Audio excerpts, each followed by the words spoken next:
বাংলাদেশের বিরুদ্ধে যে বড় কিছু ঘটতে যাচ্ছে, বাংলাদেশ যে এক মহা ষড়যন্ত্রের কবলে পড়েছে, বাংলাদেশ যে এই মুহূর্তে খাদের কিনারে আছে, এটা আমিরের জামাত টের পেয়েছেন, যার ফলে তিনি উদ্বেগ প্রকাশ করছেন এবং সতর্ক বার্তা দিচ্ছেন। দর্শক, বাংলাদেশের বিরুদ্ধে এই মুহূর্তে চলমান বৈশ্বিক ষড়যন্ত্রের একটা ম্যানিফেস্টেশন হচ্ছে বাংলাদেশে ডোনাল্ড ট্রাম্পের বিশেষ দূত এসেছেন, ভালো কথা, কিন্তু ভারতের হাই কমিশনারের সাথে বাংলাদেশে বসে মিটিং করছেন, কত বড় ধৃষ্টতা চিন্তা করছেন। আমরা অনেক আগেই এই বৈঠক নিয়ে, এই বৈঠকের খবর পাওয়ার সাথে সাথে প্রশ্ন তুলেছি, কিন্তু সরকার বা অন্য কারো পক্ষ থেকে কোনো উদ্বেগ আমরা দেখলাম না। এটা যে একটা ষড়যন্ত্রের আলামত, এটা আমির জামাত টের পেয়েছেন, যার ফলে তিনি বলছেন গণতান্ত্রিক দেশে ত্রিবেদী সার্জিওগরের বৈঠক কাম্য নয়। এর মানে এই বৈঠক অনাকাঙ্ক্ষিত, এই বৈঠক অপ্রত্যাশিত। দ্যাট মিনস এই বৈঠক ষড়যন্ত্রের ইঙ্গিত বহন করে। এই বৈঠক ইঙ্গিত বহন করে ভারত যুক্তরাষ্ট্র মিলে বাংলাদেশের বিরুদ্ধে ষড়যন্ত্র করছে। এমনকি আওয়ামী লীগ নেতাদের সাথে যুক্তরাষ্ট্রের বৈঠক হয়েছে বলেও কোন কোন সোর্স আমাদেরকে বলছে। সাবের হোসেন চৌধুরীর সাথে নাকি বৈঠক হয়েছে সার্জিওগরের, অফিসিয়ালি আমরা পাইনি। এখন অফিসিয়ালি তো অনেক কিছু আসছে না, যেমন বিএনপি সরকার এখানে লুকোচুরি খেলছে, বৈঠকের অনেক কিছুই প্রচার করছে না, মিডিয়া থেকে ব্ল্যাক আউট করছে, নৈশভোজ বাতিল হচ্ছে তাও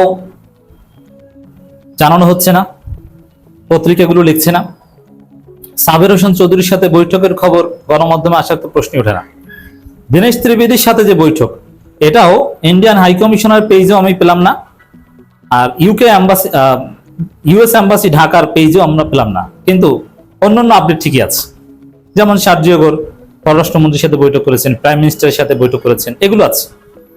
বাট সাবির হোসেন চৌধুরীর সাথে বৈঠক করেছেন কিনা, কিংবা দীনেশ ত্রিবেদীর সাথে বৈঠকের খবর, এগুলো দিচ্ছেন। মানে এখানে একটা লুকোচুরি চলছে, আর লুকোচুরি কিছু একটা গোপন করার চেষ্টা, এবং কোন একটা বৈঠকের এজেন্ডা কি সেটা না বলে ভিন্ন নামে সেটাকে অভিহিত করা। যেমন কোন একটা গোপন আলোচনা, সেটার নাম দেয় সৌজন্য সাক্ষাৎ। কেন সৌজন্য সাক্ষাৎ? এটা কি ব্যয় বাড়ি? যে বাংলাদেশে সার্জিওগরের ব্যয় বাড়ি, আর ব্যয় হচ্ছে দীনেশ ত্রিবেদী, তা ব্যয়ের সাথে একটু দেখা করে যাই না, এটা কিছু না, এটা হচ্ছে একটা ষড়যন্ত্র। তো আমিরে জামাত উদ্বেগ জানিয়েছেন, তিনি দেশপ্রেমিক। আওয়ামী লীগের সাথে বৈঠকের খবর কোন কোন সোর্স বললেও সত্য মিথ্যা জানি না। এনসিপির সাথে কোনো বৈঠক হয়েছে বা জামাতের সাথে কোনো বৈঠক হয়েছে, এটা কিন্তু আমরা জানতে পারিনি। ভেরি সিম্পল, যে বাংলাদেশে সরকারি দল বিরোধী দল এদের সাথে একটা বৈঠক সার্জিওগর হওয়ার কথা, এর মানে উল্টো লাইনে, কাটা লাইনে হাঁটছে সার্জিওগর। এটা নিঃসন্দেহে মহা ষড়যন্ত্রের আলামত। একটি গণতান্ত্রিক দেশে যুক্তরাষ্ট্রের দক্ষিণ ও মধ্য এশিয়া বিষয়ক বিশেষ দূত সার্জিওগর এবং বাংলাদেশে নিযুক্ত ভারতের হাই কমিশনার দীনেশ ত্রিবেদীর এমন বৈঠক কোনোভাবে কাম্য নয় বলে মন্তব্য করেছেন জামাত ইসলামের আমির ও বিরোধী দলের নেতা ডাক্তার শফিকুর রহমান। সিলেটে একটা প্রোগ্রামে তিনি কথা বলেন। এর মানে যেটা বাংলাদেশের জনগণ চায় না, বিরোধী দল চায় না, যেটাকে অস্বাভাবিক মনে করে, সেই ঘটনা ঘটেছে।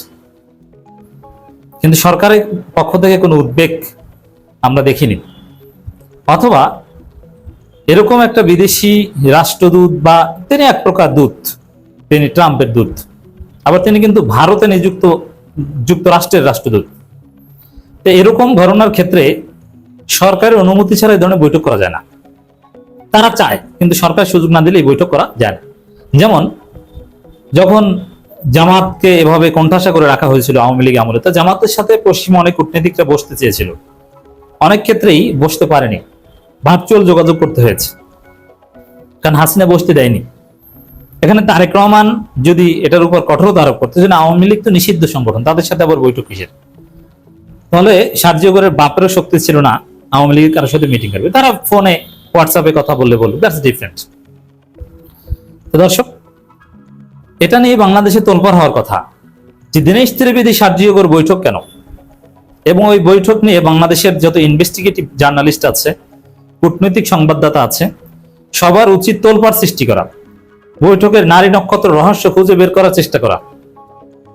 কিন্তু আমরা কূটনৈতিক সংবাদদাতা কিংবা ইনভেস্টিগেটিভ জার্নালিস্ট কারোই কোনো তৎপরতা দেখছি না।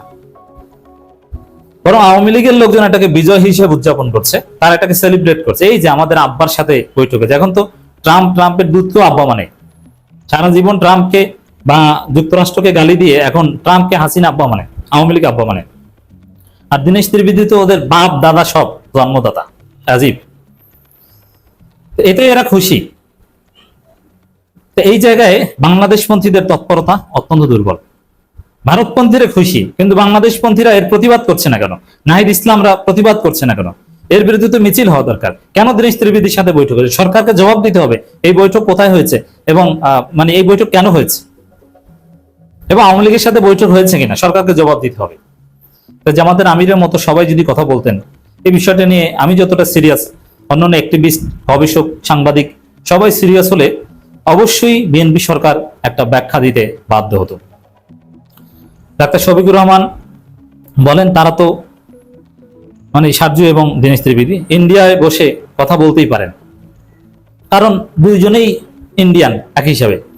কারণ এই সার্জিও গোরের অফিস হচ্ছে ইন্ডিয়ায়, তিনি ভারতের নিযুক্ত মার্কিন রাষ্ট্রদূত, আর ত্রিবেদী তো ভারতের লোক। কিন্তু বাংলাদেশে বসে এই কথা বলাটা বাংলাদেশ সরকারকে একটা বার্তা দেয়া যে বাংলাদেশ সরকার বাংলাদেশকে শান্তিতে থাকতে দিবে না, ভারত আমেরিকার কথা শুনতে হবে। এখন এই থেকে এই প্রশ্নটা আসে যে আমেরিকা এখনো ভারতের চোখ দিয়ে বাংলাদেশকে দেখে কিনা। আমেরিকা চায় যে বাংলাদেশকে ভারতের চোখ দিয়ে দেখাতে, না একদম আগের মতো 111 সময়ের মতো ভারতের চোখ দিয়ে যে আমেরিকা বাংলাদেশকে দেখে, বিষয়টা এরকম নয়। তবে আমেরিকার নিজস্ব এজেন্ডা আছে। সেই এজেন্ডা যেহেতু চীন বিরোধী, চীনের সাথে কোনো স্ট্র্যাটেজিক পার্টনারশিপ বা ইকোনমিক করিডর, ডিপ রিলেশনস, এটা একদম স্বাভাবিকভাবেই বোঝা যায় যে যুক্তরাষ্ট্র এতে কমফোর্ট ফিল করবে না, ভারতও কমফোর্ট ফিল করবে না। এ কারণে ভারতের চোখ দিয়ে বাংলাদেশকে আমেরিকার দেখার দরকার নেই। তাদের কমন ইন্টারেস্ট মিলে যাচ্ছে, এই জন্য তাদের কমন ষড়যন্ত্র একসাথে হচ্ছে। It's very simple. এখানে এসে রাষ্ট্রদূতের সঙ্গে কথা বলা, এটা যদি সৌজন্য মোলাকাত হয় সেটা ভিন্ন কথা। না, সৌজন্য মোলাকাত হতে পারে না, এই জায়গাও আমি আপত্তি করছি। এটা বেআইন না যে বেআইনের সাথে সৌজন্য মোলাকাত করছে, এটা ষড়যন্ত্র। আর সৌজন্য মোলাকাত এখানে বসে করবে কূটনীতিকদের তো ভালো সময় নেই। আর আমি এই ব্যাখ্যা দিয়েছি, সৌজন্য সাক্ষাৎ বলতে যত কূটনৈতিক মিটিং আছে, এটা অর্থ হচ্ছে যে এজেন্ডা গোপন করা, এজেন্ডা বলা যায় না বলে এটার নাম দিয়েছে সৌজন্য বৈঠক। কিন্তু যদি দুই দেশের কোনো বিষয় হয়ে থাকে, সেটা বাংলাদেশ সরকারের সঙ্গে হওয়া উচিত, বিরোধী দলের সঙ্গে হওয়া উচিত, পার্টিকুলার কোনো দেশের কোনো কূটনীতিবিদের সঙ্গে এটা আমাদের কাম্য না। তো এখানে